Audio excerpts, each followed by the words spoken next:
Welkom bij het Go Short International Short Film Festival. We praten vandaag met Max Hattler, die volop aanwezig is geweest op het festival. Zo is hij jurylid geweest bij de Europese competitie van de awards. En heeft hij op zaterdagavond een audiovisual performance gegeven.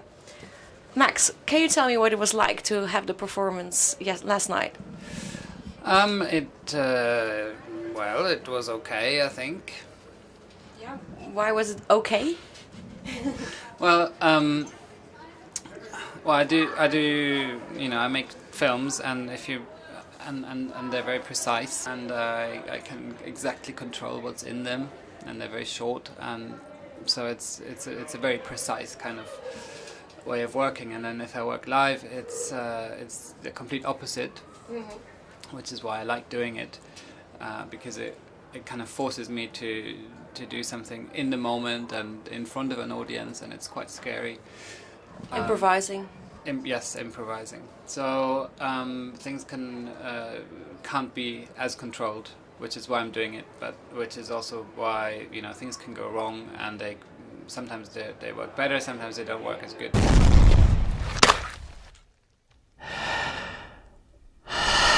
What is your take on people who are saying that people should actually specialize in just one thing? Because you do everything, really. Well, yes and no. I sort of have a background in music, but I don't make music. I make films, but they're not narrative. I work live, but in a very kind of restricted. My work revolves around abstraction, and so in a sense I'm very specialized as well. Okay. I work across different fields, but in a very kind of specialized way.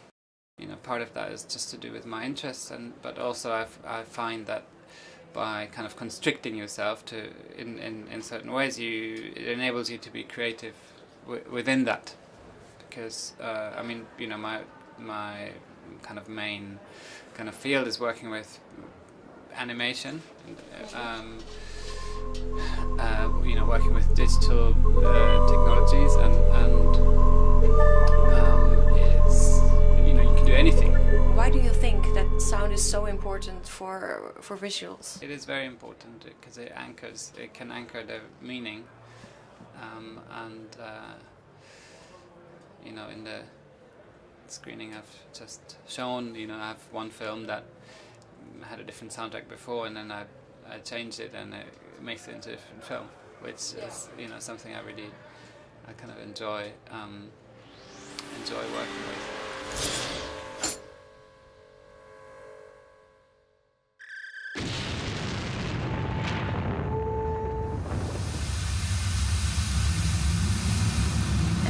So fascinated with kaleidoscopes?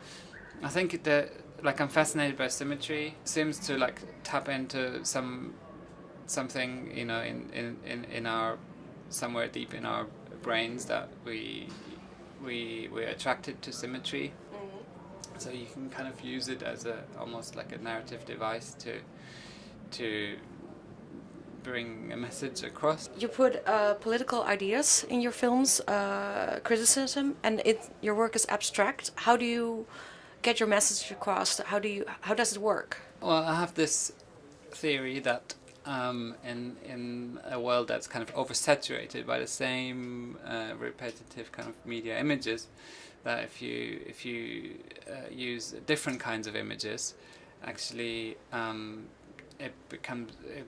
there's potential there for it being a stronger way of telling your story. So rather than showing dead people, which is in you've seen millions of dead people in Hollywood films, even if we're numb to that. You might never have seen an actual dead person, but as an image, it's so pervasive that it has become meaningless. So I think if you can use something that is removed from your everyday reality, I think there's a potential for using that as a narrative device that potentially is as strong as, or maybe even stronger than, using the real thing. I think that's kind of where my interest is. Okay, I understand. Well, thank you very much for this interview, and have a good rest after this big festival. I will. Thank you. Thanks. Bye.